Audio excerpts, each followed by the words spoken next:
Reuters Ipsos did a poll. They asked Americans, who do you view as an imminent threat to the U.S.? And they asked about different world leaders. Bashar al-Assad, the dictator in Syria, only got 23%. So that's not a very high number. He's caused a war that has taken over 200,000 lives and displaced millions of people and has affected our national interests greatly because out of that war rose ISIS, who we're now combating, right? But they only viewed him as a threat.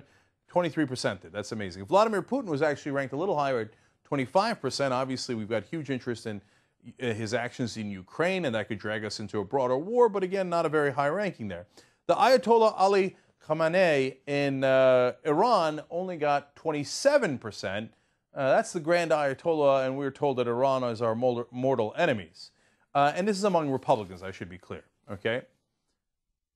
Now, some Republicans, of course, have shown some sympathy towards Putin, and they think he's a manly man. What is this? Turns out the world leader they are more afraid of and think is an imminent threat to the United States is Barack Obama at 34%. Republicans believe that Barack Obama is more of a threat to the United States than the Grand Ayatollah, the leader of Russia, Vladimir Putin, and the dictator in Syria. Amazing. Amazing. This Obama derangement syndrome is through the roof. Okay, now, luckily, Obama was not at the bottom of the list. They did find some people a little bit more dangerous than Obama.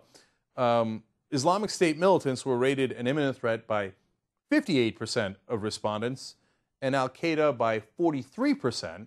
So Al-Qaeda and ISIS still ranking higher than President Obama as far as a threat. And North Korean leader Kim Jong-un was viewed as a threat by 34%.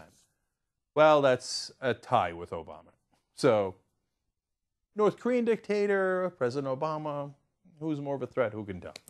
And finally, you have to understand that the distrust among the parties is somewhat bipartisan. 27% of Republicans saw the Democratic Party as an imminent threat to the United States, and 22% of Democrats deemed Republicans to be an imminent threat. So it's not like the Democrats think that the Republicans are hunky-dory. They view them as a threat as well, just not to the degree that Republicans view Democrats or President Obama as a threat. Republicans are so gung-ho on hating Obama that they think dictators, mortal enemies, are still less of a threat.